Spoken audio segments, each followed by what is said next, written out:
The story opens with a young man named Casey, who is a weak, timid, and entirely adrenaline-less person.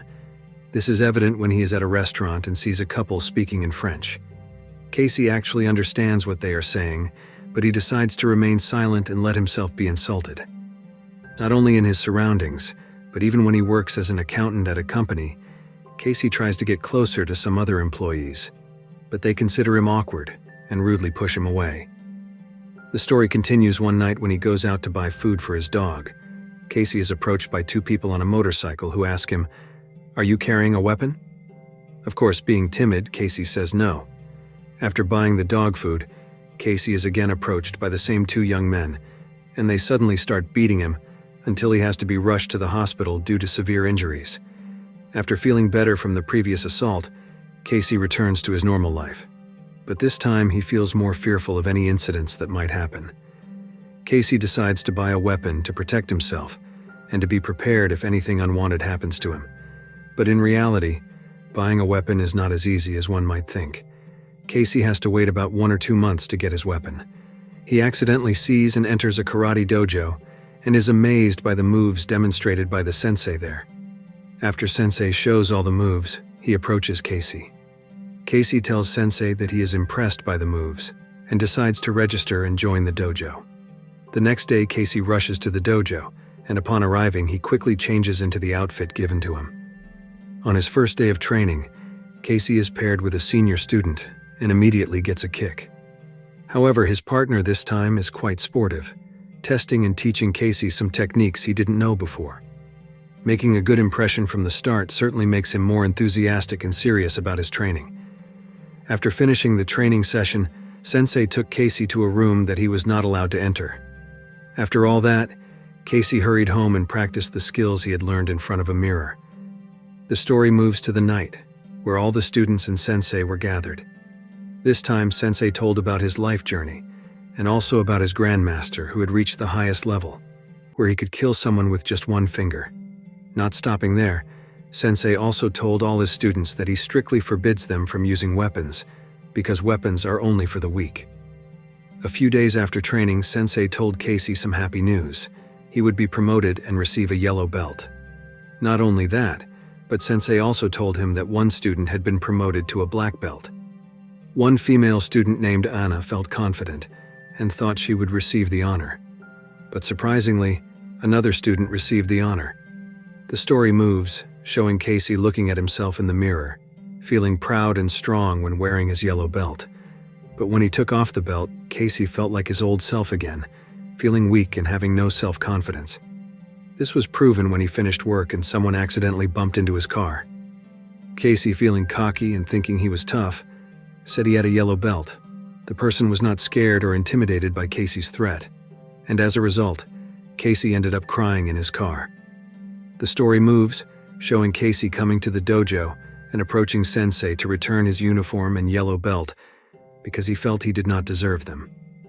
After telling and explaining everything to Sensei, Sensei suggested that Casey change his mindset because the mind is what can make us feel weak or strong. After getting some enlightenment from Sensei, Casey began to apply this, starting with driving while blasting loud metal music, so loud that the person next to him felt annoyed and disturbed by what he was doing. When Casey realized this, he felt strong and feared again. The scene then shifts. The next day, Casey is seen working. His boss approaches him and demands the report he had previously made. But the most surprising thing is that Casey suddenly punches his boss over a trivial matter. When all his colleagues find out about it, they are shocked because they did not expect Casey to dare to do such a thing to his boss. In short, Casey is seen buying many belts in various colors. Casey's purpose in buying all of these is to give them to his friends, hoping they will not lose their confidence or feel inferior when they are not wearing their karate belts. Then Sensei contacts Casey and asks him to meet. The reason Sensei contacts Casey is to say that he has found the person who beat up Casey the other day. Casey then punched the man to the ground, and after that, Casey decides to go home. However, he is shocked to find that his beloved dog is in a critical condition.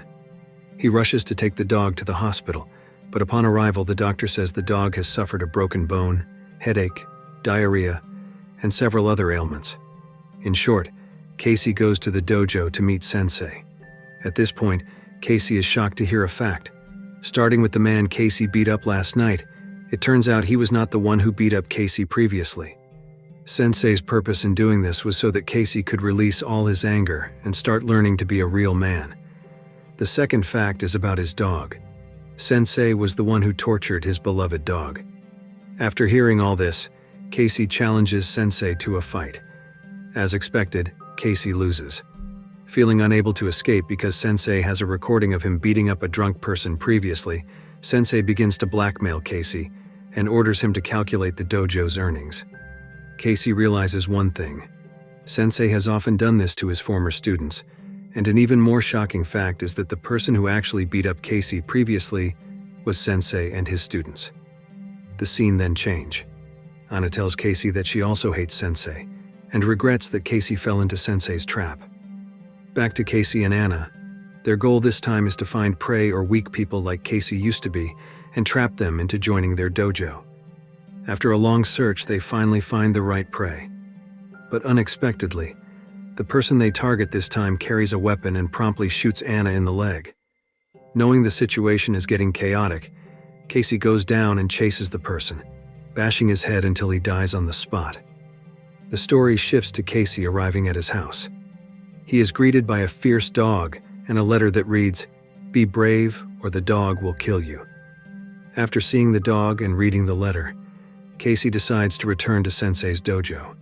Upon arrival, Casey hurriedly enters Sensei's room and takes the key to the forbidden room. After entering the room, Casey is shocked by what he finds, as there are many recordings of all Sensei's crimes. After checking the recordings one by one, he finds out that the person who beat him up previously is a student who was given a black belt by Sensei. The scene shifts to Sensei in the morning, where one of his students is found dead by hanging, probably due to being tired and frustrated by all the pressure Sensei had given him.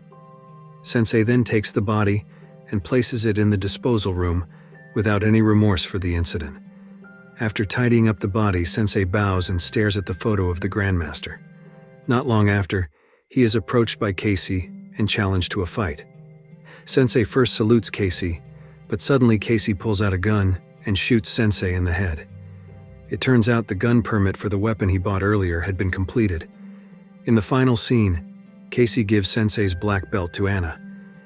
Due to her experience and dedication all this time, Anna is the right person to receive all the honors, and the movie ends. If you like this video, don't forget to subscribe, because by subscribing you have supported me to make better videos. See you in the next video.